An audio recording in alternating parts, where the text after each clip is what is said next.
ഈശോ മിശിഹായ്ക്ക് സ്തുതിയായിരിക്കട്ടെ. വിശുദ്ധ ഡൊമിനിക്കിനോട് പരിശുദ്ധ മറിയം വെളിപ്പെടുത്തി, ജപമാല ചൊല്ലുന്നവർ എൻ്റെ സ്വന്തമാണ്, അവർ എനിക്ക് പ്രിയമാണ്, അവരുടെ ജീവിതത്തിൽ ഞാൻ ഇടപെടുക തന്നെ ചെയ്യും. എന്തൊരു സുന്ദരമായൊരു വാഗ്ദാനമാണ്.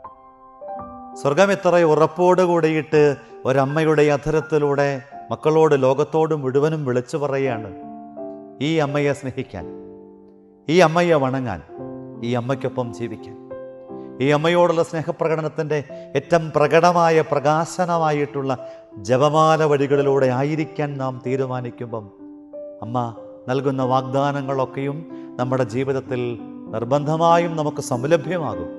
അതുകൊണ്ട് ഒട്ടും മടിക്കാതെ ഈ ഒക്ടോബറിലെങ്കിലും ഈ അമ്മയ്ക്കൊപ്പം യാത്ര ചെയ്യാനായിട്ട്, അമ്മ കൂടെയുണ്ട് എന്നുറപ്പാകത്തക്ക വിധത്തിൽ നമ്മുടെ വാക്കിനെ, ചിന്തയെ, പ്രവൃത്തികളെ, നിലപാടുകളെ ഒന്ന് രൂപാന്തരപ്പെടുത്താനായിട്ട് ആരോ ഒരിക്കൽ സൂചിപ്പിച്ചതുപോലെ അമ്മയ്ക്കിണങ്ങുന്ന വിധത്തിലുള്ള ഒരു ശരീരഭാഷയോടെ, അമ്മയ്ക്കിണങ്ങുന്ന വിധമുള്ള ഒരു ജീവിത നിലപാടോടെ, അമ്മയ്ക്ക് കേൾക്കാൻ ഇമ്പമാകത്തക്ക വിധം വാക്കുകളും, അമ്മയുടെ കാതുകൾക്ക് സുഖകരമായി മാറാൻ തക്ക വിധമുള്ള കേൾവിയുടെ സാധ്യതകളും ഒരുക്കിയിട്ട് ഈ കണ്ണും കാതും ഹൃദയവും ജീവിതവുമൊക്കെ ഒരു നല്ലയമ്മ കുഞ്ഞിനെ രൂപപ്പെടുത്താൻ വേണ്ടി ഉപയോഗപ്പെടുത്തുമാറ് ഒന്ന് ഉപയുക്തമാക്കാൻ നമുക്കാവുമെങ്കിൽ, ഈ പരിശുദ്ധയമ്മ വിശുദ്ധ ഡൊമിനിക്കിന് വെളിപ്പെടുത്തിയതുപോലെ നമുക്കും ഒരു വെളിപാടിൻ്റെ വെളിച്ചവുമായി വന്നിട്ട് എന്നോടും നിങ്ങളോടും പറയുന്നുണ്ട്, അമ്മയെ സ്നേഹിക്കുക, അമ്മയോട് ചേർന്ന് ജപമാല ചൊല്ലി പ്രാർത്ഥിക്കുക, അമ്മയ്ക്കൊപ്പം ആയിരിക്കുക.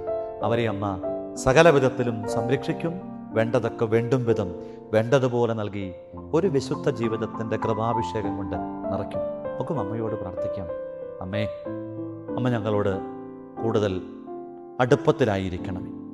ഞങ്ങൾ ഓരോരുത്തരും ജപമാല ചൊല്ലുക വഴി, അമ്മയെ സ്നേഹിക്കുക വഴി, അമ്മയുടെ മകനും മകളുമായി, അമ്മയുടെ ഹൃദയഭാവങ്ങളോട് ചേർന്ന് നിൽക്കുന്ന സഹോദരനും സഹോദരിയുമായി എന്നും എപ്പോഴും വ്യാപരിക്കാൻ തക്ക വിധം ഞങ്ങളെ ജപമാലയാൽ അമ്മയോട് ചേർത്ത് അനുഗ്രഹത്തോടെ ഇണക്കണമേ, ബന്ധിപ്പിക്കണമേ. അമ്മേ, ഞങ്ങളെ ചേർത്ത് പിടിക്കണേ, പ്രാർത്ഥിക്കണേ. ഈശോ മിശിഹായ്ക്ക് സ്തുതിയായിരിക്കട്ടെ.